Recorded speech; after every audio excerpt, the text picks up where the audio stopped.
Formula రెస్ కేసులో విచారణ continue అవుతోంది. హెచ్ఎండీఏ మాజీ చీఫ్ ఇంజనీర్ బిఎల్ఎన్ రెడ్డిని ఉదయం 10 గంటల నుంచి ప్రశ్నిస్తోంది ఏసీబీ. ఐఏఎస్ అరవింద్ కుమార్, మాజీ మంత్రి కేటీఆర్ ఇచ్చిన స్టేట్మెంట్ ఆధారంగా బిఎల్ఎన్ రెడ్డిని ప్రశ్నిస్తున్నారు ఏసీబీ అధికారులు. ఎఫ్ఈఓ కంపెనీకి డాలర్లలో చెల్లించేందుకు ఆర్బీఐ అనుమతి తీసుకోకపోవడంపై ఏసీబీ విచారణ చేస్తోంది. అనుమతులు లేకుండా 55 కోట్లు మంజూరు చేయడంపై ప్రశ్నిస్తోంది. ఇదే విషయానికి సంబంధించి మరింత సమాచారం రాంప్రసాద్ లైవ్ లో అందిస్తారు. రాంప్రసాద్, బిఎల్ఎన్ రెడ్డిని ఏసీబీ సుదీర్ఘంగా విచారిస్తున్నట్టు తెలుస్తోంది, అప్డేట్స్ ఏంటి?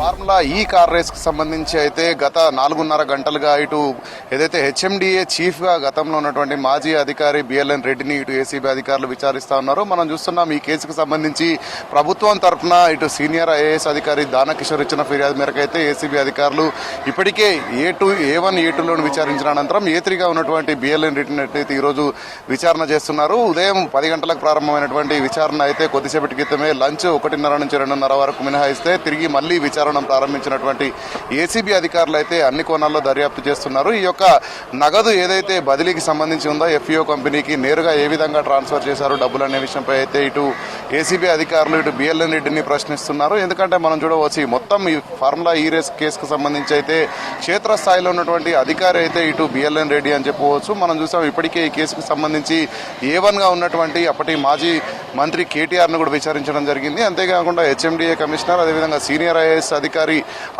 అరవింద్ కుమార్ ఇచ్చినటువంటి ఏదైతే వాంగ్మూలం కానీ విచారణకు సంబంధించినటువంటి ఒక ఆధారం చేసుకుని అయితే ఈ రోజు బిఎల్ఎన్ రెడ్డిని అధికారులు అయితే ప్రశ్నిస్తున్నారు. ముఖ్యంగా మనం గమనించవచ్చు దీనికి సంబంధించి ఫార్ములా ఈ రేస్ కేసు సీజన్ 10కు సంబంధించి అయితే ఇటు సీజన్ 9 పూర్తి అవ్వక ముందుకే, అగ్రిమెంట్ పూర్తి కాకముందుకే 55 కోట్ల ఏదైతే డబ్బులు ఉన్నాయో వీటన్నిటిని కూడా ఎందుకు ట్రాన్స్ఫర్ చేశారు, ఎలాంటి నిబంధనలు పాటించారు అనేటువంటి ఒక అన్ని అంశాలపైన కూడా అధికారులు అయితే ఇటు ప్రశ్నల వర్షం కురిపిస్తున్నట్టు మనకు తెలుస్తుంది. ముఖ్యంగా ఈ యొక్క కేసు గమనించినట్లయితే హెచ్ఎండిఏలో 10 కోట్లకు మించి ఏదైనా డబ్బులు బదిలీ చేయాల్సినటువంటి సందర్భం వస్తే ఇటు ప్రభుత్వ అనుమతి కానీ, అదేవిధంగా కేబినెట్ నుంచి అనుమతితో పాటు ఇటు ఏదైతే ఫెమాకు సంబంధించి ఇటు ఫారెన్ ఏజెన్సీ ఏదైతే ఉందో యాక్ట్కి సంబంధించి అయితే మనీ మేనేజ్మెంట్కి సంబంధించినటువంటి యాక్ట్ ప్రకారం డబ్బులను ఎందుకు పంపించలేదు అనేటువంటి కోణంలో కూడా అధికారులు బిఎల్ఎన్ రెడ్డిని అయితే ప్రశ్నిస్తుండటం మనకు తెలుస్తుంది. ఎందుకంటే ఇప్పటికే బిఎల్ఎన్ రెడ్డి ఇటీవల జరిగినటువంటి ఈడీ విచారణలో కూడా ఉన్నతాధికారుల ఏదైతే ఆదేశాల మేరకు మాత్రమే తాను ఈ యొక్క మనీకి ఏదైతే ఇక్కడ హిమాయత్ నగర్లో ఉన్నటువంటి ఒక ఇండియన్ ఓవర్సీస్ బ్యాంక్ నుంచి అయితే ఇటు ఫారెన్ కంపెనీకి డబ్బులు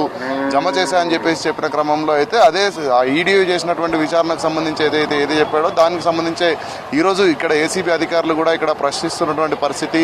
అంతేకాకుండా మనం ఈ కేసులో ఇప్పటికే గమనించినట్లయితే ఇద్దరు ఆల్రెడీ A1, A2లకు సంబంధించినటువంటి ఒక విచారణ నివేదికను ఆధారంగా చేసుకుని అయితే ఇటు బిఎల్ఎన్ రెడ్డిని అధికారులు అయితే ప్రశ్నిస్తున్నారు. దీనికి సంబంధించి మనం ఇప్పటికే గమనించవచ్చు రానున్న రోజుల్లో ఏం జరుగుతుందో సర్వత్రా ఉత్కంఠ నెలకొన్న క్రమంలో ఇటు ప్రభుత్వానికి సంబంధించినటువంటి నిధులను ఇటు ఆర్బీఐ అనుమతి లేకుండానే పక్క దేశాలకు డబ్బులు పంపించడంపై అయితే ఇటు ఏసీబీ కూడా ఆరా తీస్తుంది. ఈ క్రమంలోనే ఏదైతే డబ్బుల పంపిణీకి సంబంధించి ఏదైతే ఇక్కడ కొన్ని కంపెనీస్ కూడా ఉన్నాయి, ఫార్ములా 9 ఈ రేస్ కేసుకు సంబంధించి ఉన్నటువంటి ఒక స్పాన్సర్స్ కంపెనీలు తప్పుకోవడానికి గల కారణాలు ఏంటి, అనంతరం హెచ్ఎండిఏకి సంబంధించినటువంటి జనరల్ ఫండ్ నుంచి ఎలాంటి నిబంధనలు పాటించకుండా అత్యంత అవసరంగా ఎందుకు ఇటు నిధులను ట్రాన్స్ఫర్ చేసేటటువంటి అన్ని కోణాల్లో కూడా ఇటు బిఎల్ఎన్ రెడ్డిని అయితే గత 4.5 గంటలుగా అయితే ఇటు ఏసీబీ అధికారులు విచారణ జరుపుతా ఉన్నారు. ఈ విచారణ మరొక 2 గంటల పాటు కూడా కొనసాగే అవకాశం ఉంది. ఎందుకంటే మనం చూస్తే ఇటీవల A1, A2గా ఉన్నటువంటి అరవింద్ కుమార్ కానీ కేటీఆర్ కానీ ఇద్దరిని కూడా సుమారు 6 గంటలకు పైగా కూడా ఈడీ విచారణ